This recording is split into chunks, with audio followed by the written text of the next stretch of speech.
Nah, dengan iman dan takwa itu yang Allah sudah menjanjikan kepada kita akan diberikan surga.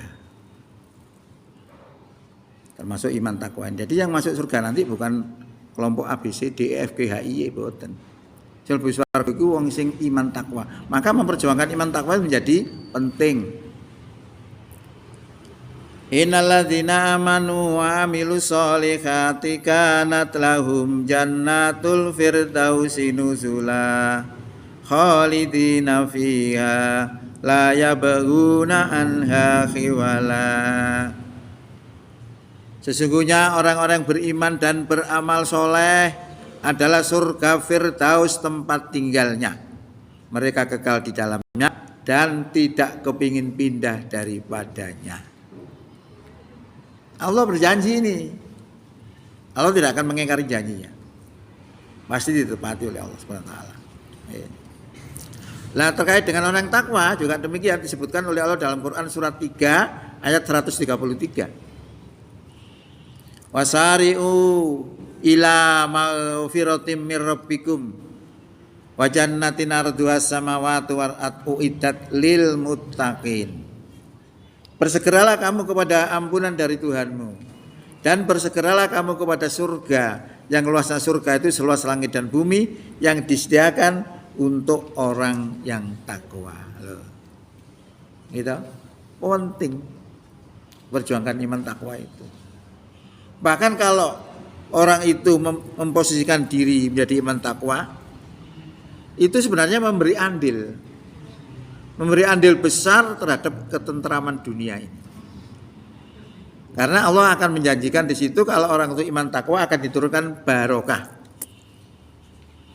Walau anna ahlal qura amanu wattaqau la fatahna alaihim barakatim minas sama'i wal ard walakin kadzabu fa akhadnahum bima kanu yaksibun. Sekiranya penduduk suatu negeri itu beriman dan bertakwa, pasti kami turunkan barokah dari langit dan bumi. Ini janji Allah juga. Jadi Allah berjanji nek wong iman takwa itu berada di satu negeri misalnya banyak sekali, akan diturunkan barokah di situ dari langit dan bumi. Walakin kadzabu fa akhadnahum bima kanu yaksibun, tetapi karena mereka itu mendustakan, lalu kami hukum mereka disebabkan apa yang mereka perbuat.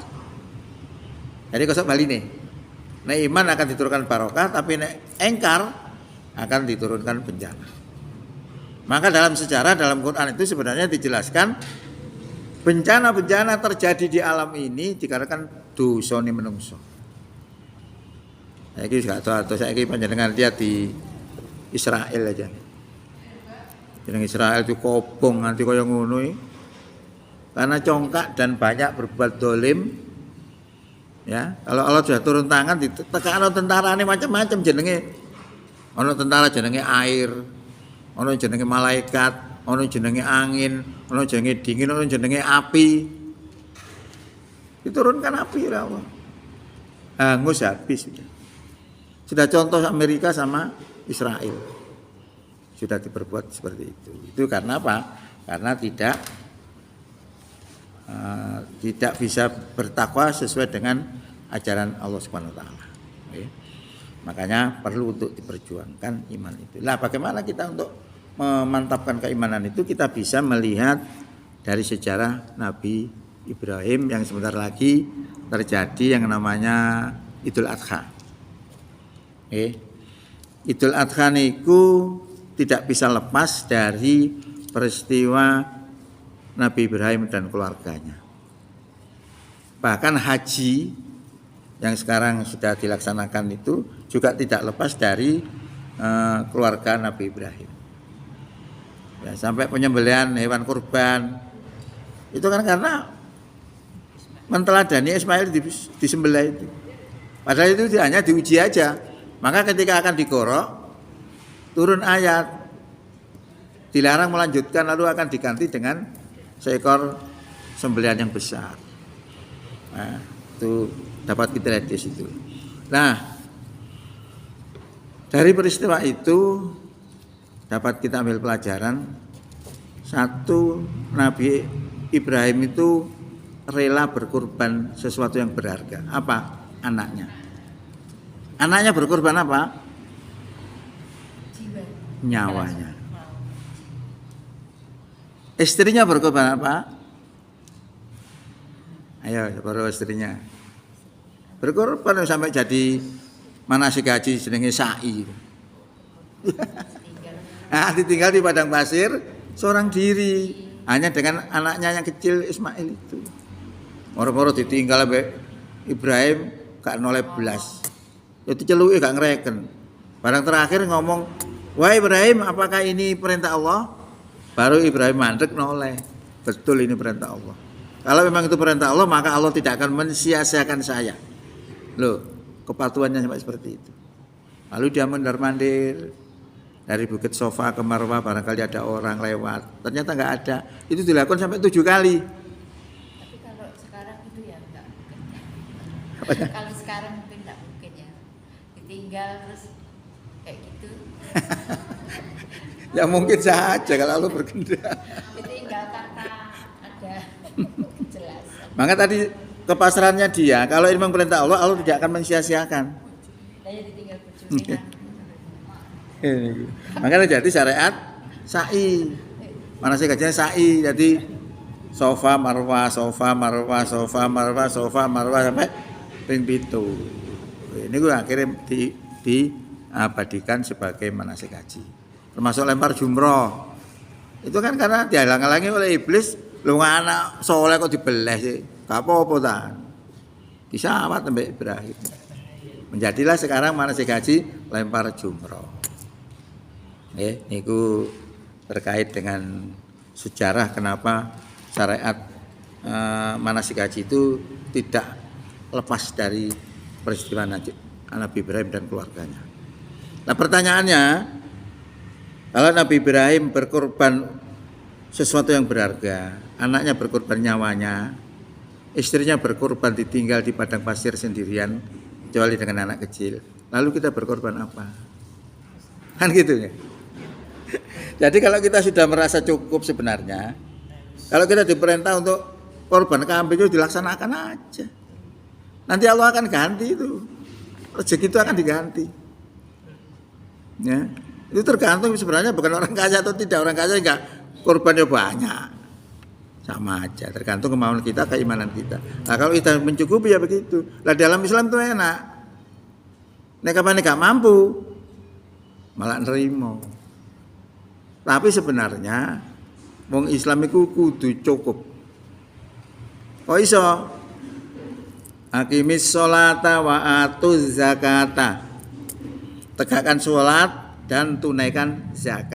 Kita nggak akan bisa menunaikan zakat kalau tidak punya. Kan begitu, berarti kita tuh juru punya. Udah gak tuwe, ya berarti nerimo. Makanya begitu, itu Islam. Ya hebatnya seperti itu, Islam itu luas. Ya. Lah itu sekarang mari kita lihat kira-kira apa sih rahasianya Ibrahim itu kok mampu melaksanakan perintah yang berat. Saya katakan berat itu memang berat. Karena yang disuruh diperintahkan itu adalah menyembelih anak yang soleh. Nah menyembelih musuh gak apa-apa. Jono gregete tapi menyembelih anak itu bayangkan. Padahal itu hanyalah sebuah ujian saja. Untuk ngetes Ibrahim itu cintane nanggone Allah apa cinta nanggone keluargane. Dites. Nah, setelah saya selidiki rahasia ketaatan Ibrahim itu beserta keluarganya itu karena Ibrahim itu cintanya kepada Allah melebihi cintanya kepada apa yang ada di dunia ini, termasuk keluarganya. Ini abot. Apa benar menurut Quran seperti itu? Apakah ada? Ada ajarannya. Tadi Ibrahim itu kalau kita analisis dengan Quran pas. Hanya kan bisa lihat dalam Quran surat 9 ya, ayat 24 yang menjelaskan tentang cinta. Cinta kepada benda-benda di dunia ini harusnya bagaimana? Ya baca Arabnya nanti panjangan bahasa Indonesia nih.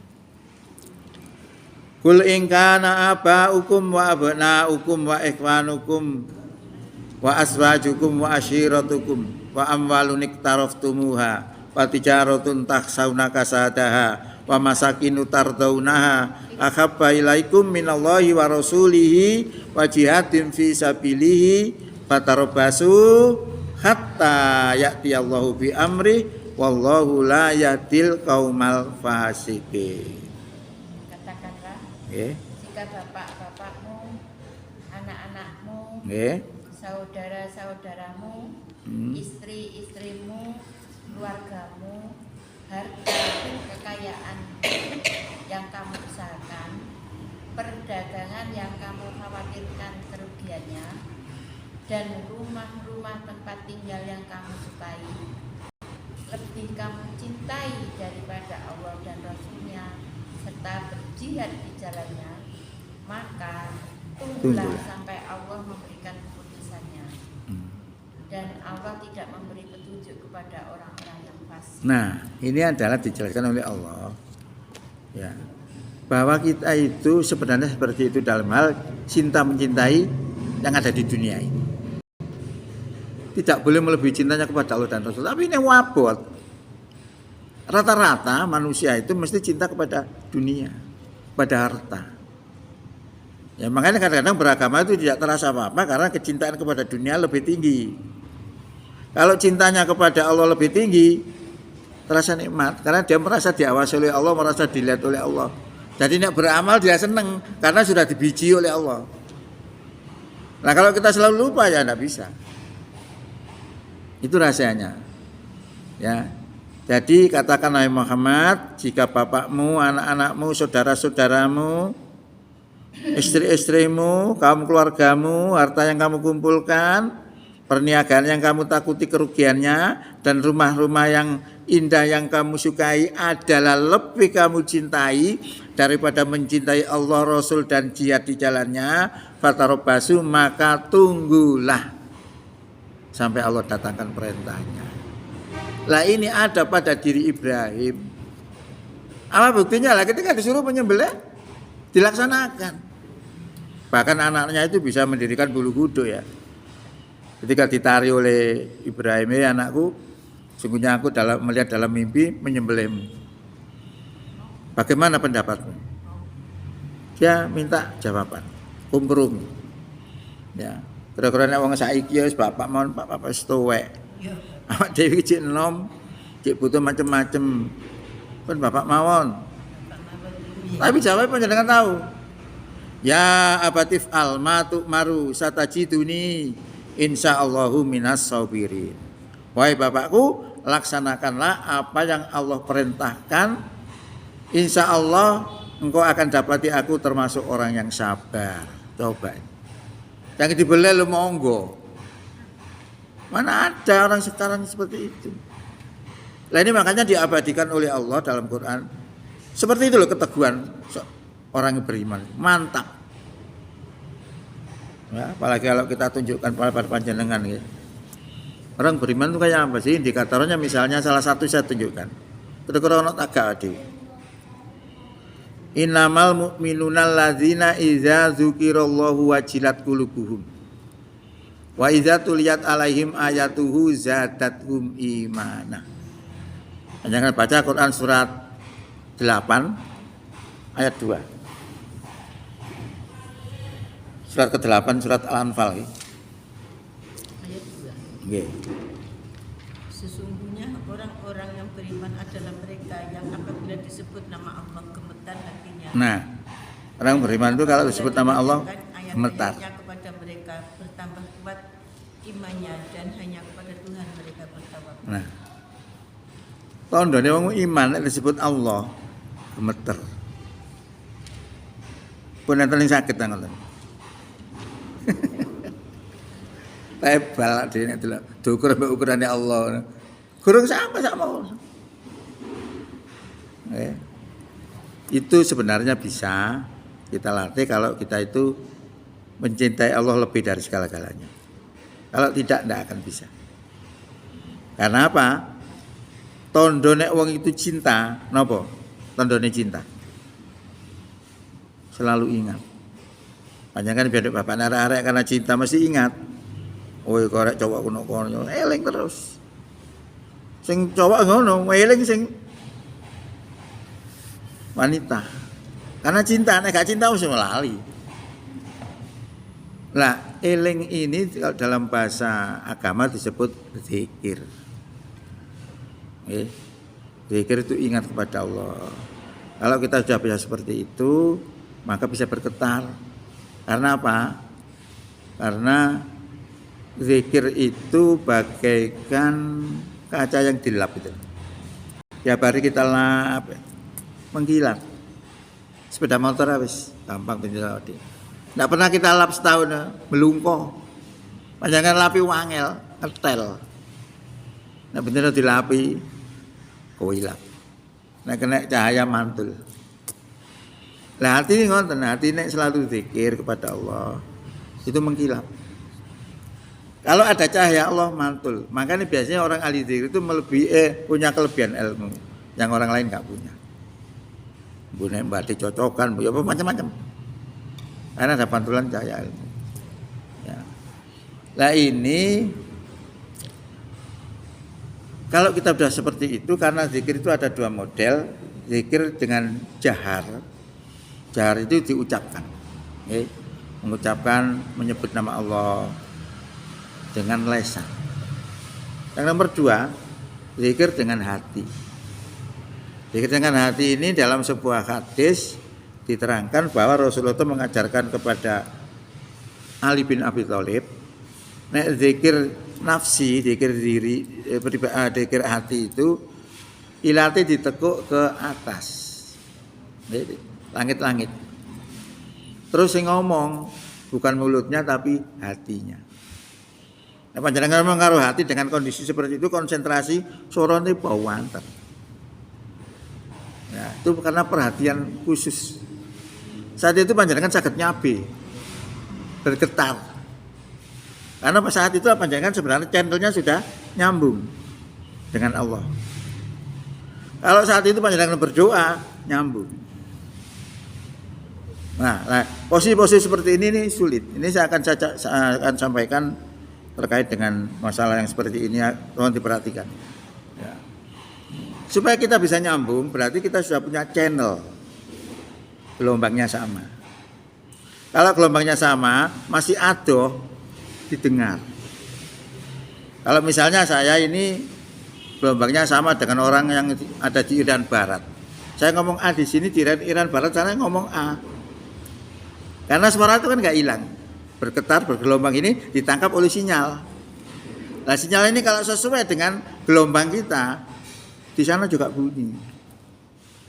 Nah ini kalau misalnya sinyal kita sudah nyambung dengan Allah, sangat gampang nyambungnya itu. Tapi kalau tidak punya channel, saya ngomong di sini jawabannya nggak kerungu. Ya tak? Lah channel-channel ini yang saya katakan di dalam bahasa agama disebut wasilah. Wasilah apa? Ya. Wasilah itu penghubung. Penghubung pribadi ini dengan Allah. Kalau saya tadi dari rumah ke sini naik sepeda motor, maka sepeda motor itu wasilah saya. Ya. Nah sekarang kita supaya bisa bersampai kepada Allah,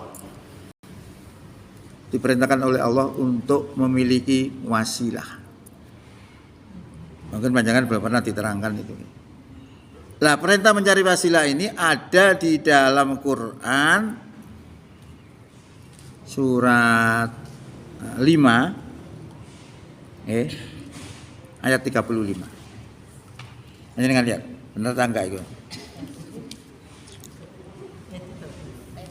Ya ayyuhalladzina amanu ittaqullah wabtaghu ilaihil wasilata wajahidu fi sabilihi la'allakum tuflihun. Wahai orang-orang yang beriman, bertakwalah kepada Allah, dan carilah wasilah. Nah, carilah wasilah, perintah. Surat 5 ayat 35. Untuk mendekatkan diri kepadanya. Nah, untuk mendekatkan diri kepada Allah dibutuhkan wasilah. Terus? Dan berjihadlah di jalannya agar kamu Nah, sekarang saya kasih contoh orang yang memiliki wasilah bisa bertemu dengan Allah. Siapa itu? Di dunia Islam orang yang pertama kali memiliki wasilah itu Rasulullah. Makanya Rasulullah bisa sampai kepada Allah di Sidratul Muntaha. Sidratul Muntaha itu tempat yang tertinggi. Untuk ke sana harus menembus 7 langit.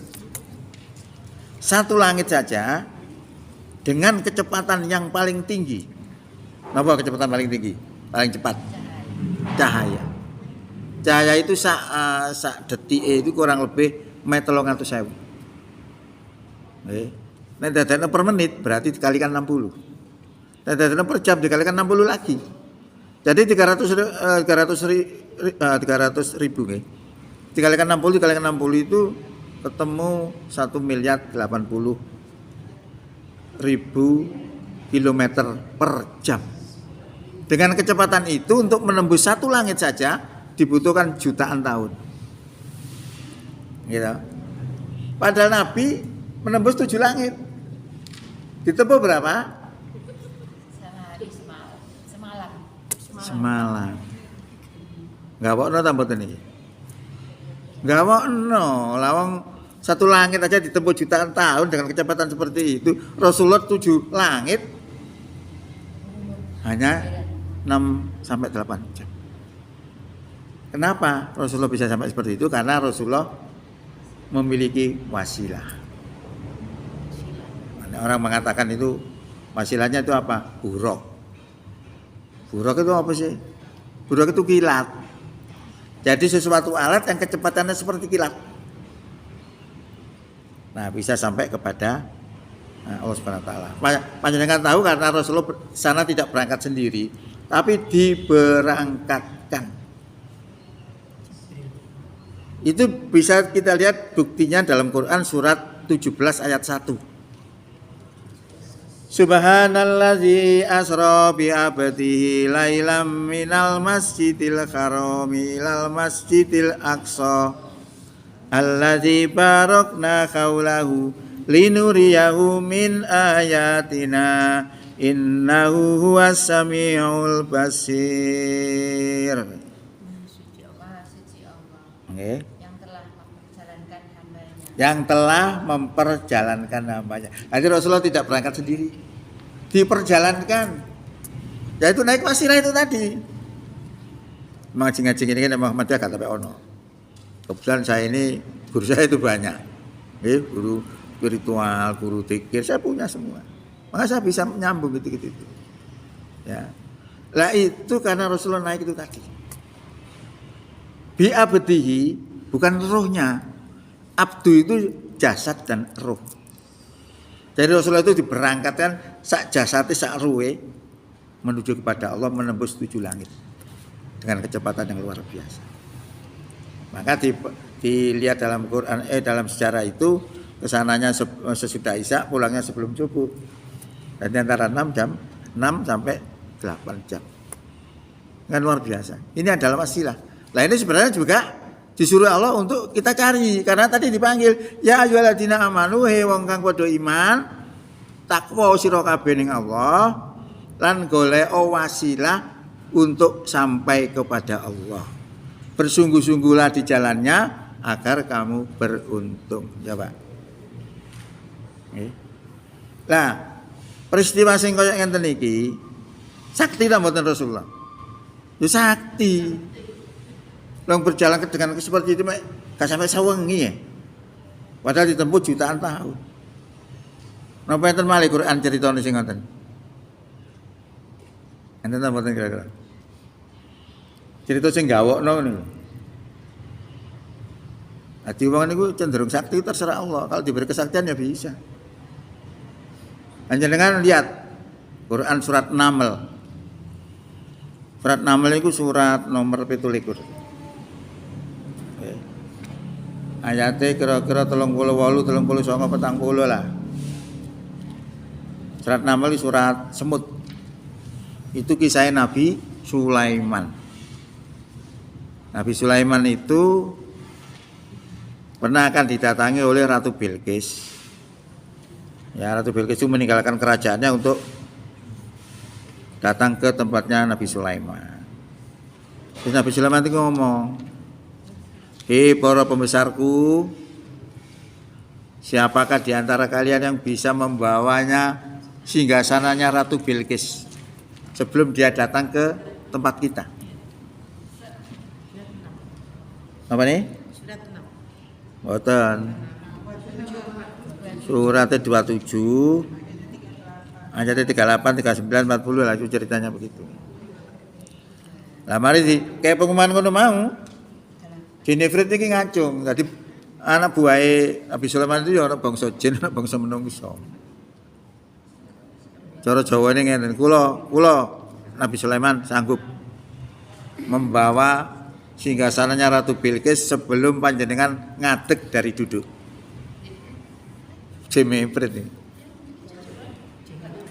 Enten malih sing nandingi. Bangsa menungso. Bangsa menungso ini Ini pinter agama. bukan golongan jin yang itu ya. Kan? Jiniprit itu bukan golongan jin yang apa itu membakar, bukan. Bukan. Juga penggedene Nabi Sulaiman. Terus bangsa menungso ngomong, "Saya sanggup akan mendatangkan singgasananya Ratu Bilqis ke hadapan panjenengan sebelum panjenengan ketip." Ih gak apa-apa ta. Tak durunge ketip wis teko. Kecepatannya berapa coba? Ini juga kecepatan juga. Jadi itu ada suatu keilmuan yang luar biasa yang ditunjukkan oleh dalam Quran dua peristiwa itu. Isra dan Mi'raj. Yang satunya adalah pengambilan singgasannya Ratu Bilqis di hadapan Nabi Sulaiman. Sebelum Nabi Sulaiman ketip, wis teko. Ini orang. Orang itu. Orang mendalam agama. Ya. Nah, setelah itu didatangkan betul, Nabi Sulaiman itu mengerti bahwa dia itu diuji oleh Allah, bisa bersyukur atau kufur. Nah, seperti itu kan. Hati peristiwa-peristiwa enggak boleh diceritakan oleh Allah dalam Quran macam-macam. Dan ini terkait dengan kenapa seperti itu, karena Rasulullah bisa sampai kepada Allah itu karena dia memiliki wasilah. Nah, wasilah itu apa? Siapa yang bisa jawab? Wasilah itu apa? Ya? Perantara. Oke, perantara itu fungsinya. Tapi benda apa, manusia atau batu atau apa gitu? Bisa amal soleh. Kita ngombe sih.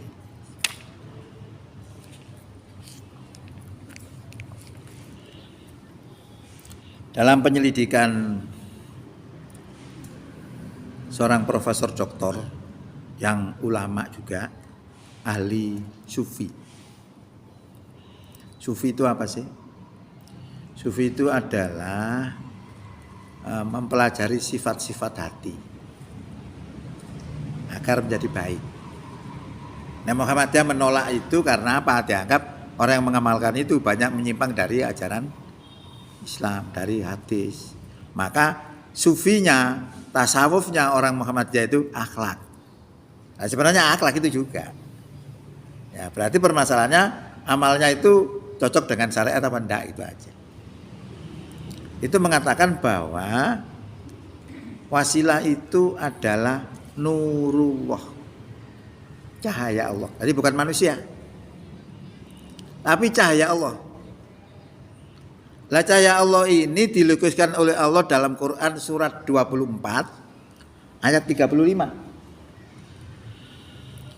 Allahu nurus samawati wal ard. Masalu nurihi kamiskatin fiha misbah. Al misbahu fi zujajah. Az-zujajatu ka'annaha kaukabun durriyu yuqadu min sajaratin mubarakatin zaitunatin la sarqiyatin wala gharbiyah. Yakadu zaituha yudhi'u walau lam tamsasu nar. Nurun ala nur yahdillahu linurihi may yasha wa yatribullahu al-amsala linnas wallahu bikulli shay'in alim. tuwa. Nggih. Pun ketemu? Pun. Dibaca ya. Bahasa Indonesianya aja apa? Wasilah itu apa? Nurullah itu apa? Nurullah itu adalah diterangkan di situ Allah pemberi cahaya langit dan bumi. Perumpamaan cahaya Allah itu seperti sebuah lubang yang tidak tembus. Bolongan gak tembus. Terus di dalam bolongan yang gak tembus tadi ada namanya pelita, lampu. Nah lampu itu berada di dalam kaca. Nah bang biyen niku ngerti. Lampu blik misalnya kayak stom, kayak kocok, tambah bentar apa ten? Bentar. Nah ini sama, apalagi itu lubangnya tidak tembus. Jadi cahaya tidak bisa ke sana kemana-mana, hanya ngumpul di situ. Artinya apa? Tambah padam. Lah kacanya ini laksana bintang yang gemerlapan, yang dinyalakan dari pohon yang diberkahi yaitu pohon zaitun.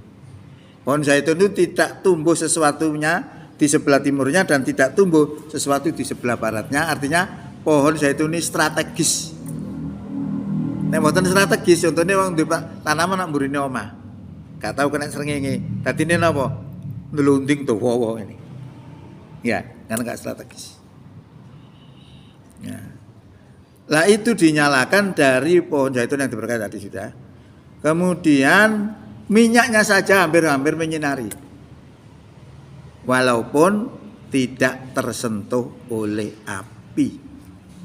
Jadi cahaya Allah itu nurun ala nurin, cahaya di atas cahaya, cahaya yang tumpang tindih. Ya. Nah Allah akan menggiring cahaya itu kepada siapa yang Allah kehendaki. Nah yang dikehendaki pertama kali itu adalah Nabi kita Muhammad. Dikei cahaya. Akhirnya dia bisa sampai kepada Allah. Amalan juga demikian. Sama. Nah, apakah kita bisa memiliki itu? Halo? Bisa enggak kira-kira?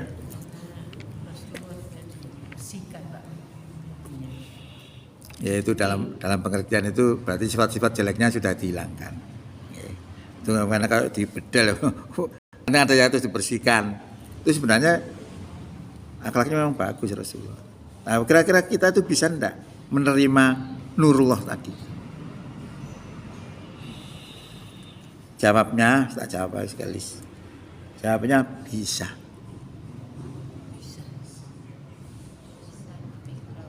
Yang bisa menerima nurullah tadi, siapa yang hatinya hidup.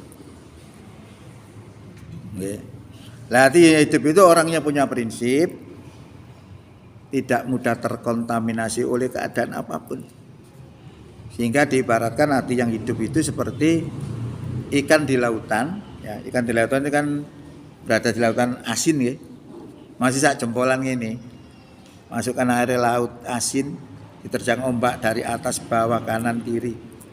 Selama ikan itu hidup, maka ikan itu rasanya tetap tawar. Asin tidak bisa masuk ke dalam tubuhnya. Karena apa? Dibentengi oleh hidupnya ikan. Tapi nek ikan yang mati, gak ada 50 tahun. Saya mati kita masukkan air asin langsung jadi asin. Itu maknanya apa? Maknanya ketika kita itu hati yang hidup, kemudian hidup di lautan masyarakat bermacam-macam corak. Ono ireng, kuning, hijau, biru, macam-macam. Selama hati itu hidup tidak akan terkontaminasi oleh model masyarakat yang bermacam-macam itu, karena dia punya prinsip. Tapi kalau hati itu mati, nggak pakai lama. Dia kumpul penjudi jadi penjudi, kumpul penipu jadi penipu, terkontaminasi. Sehingga kita bisa akan mengetahui dengan ilmu itu kalau orang itu hatinya hidup, kita bisa tahu. Kalau orang itu gampang terpedaya, pertanda hatinya mati. Nah kalau hatinya mati segala unsur gampang masuk. Rasulullah Allah mengatakan, "Falamma nasuma dzukiru bihi fatahna alaihim abwaaba kulli syai'."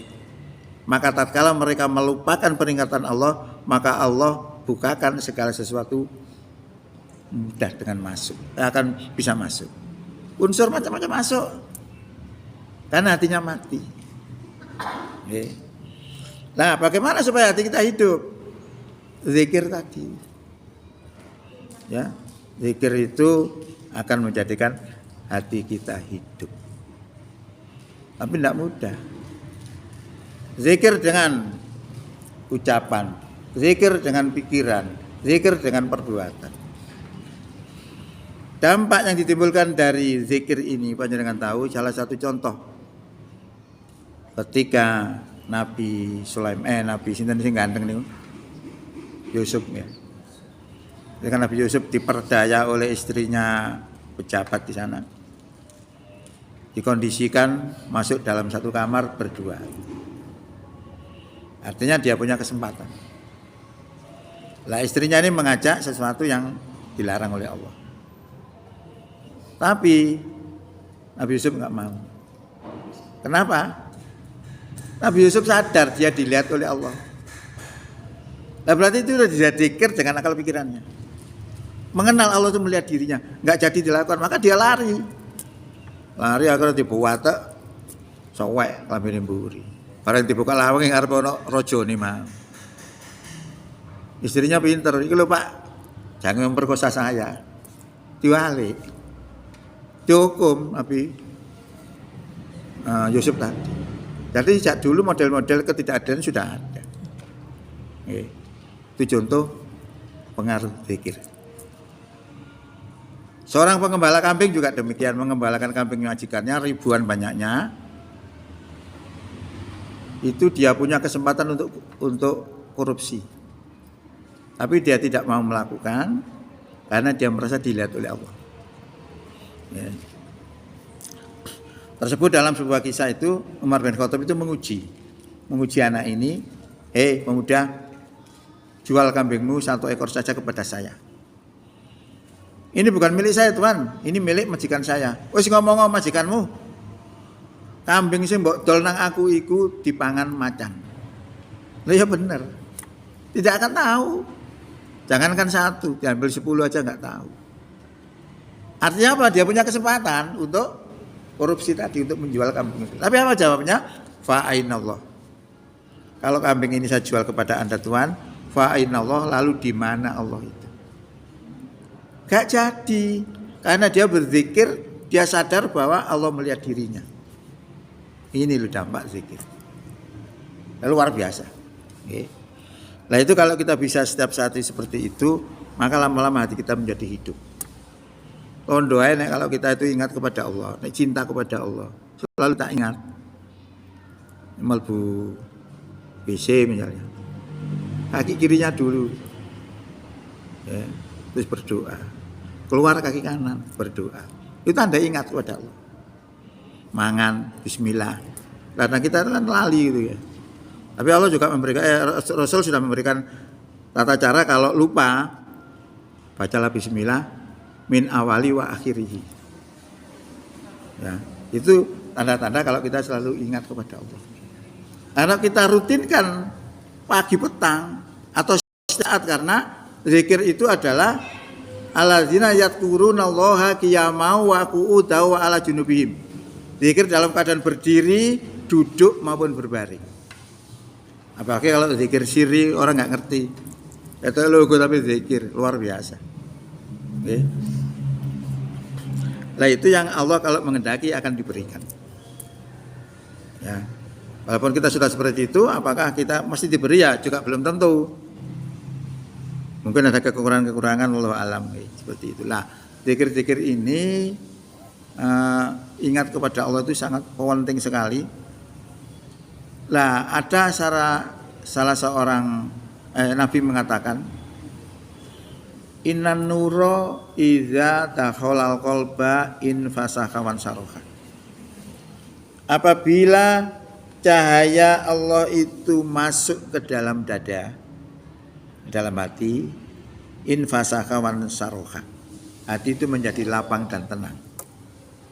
Lalu para sahabat bertanya, ya Rasulullah, apakah seperti itu ada tandanya?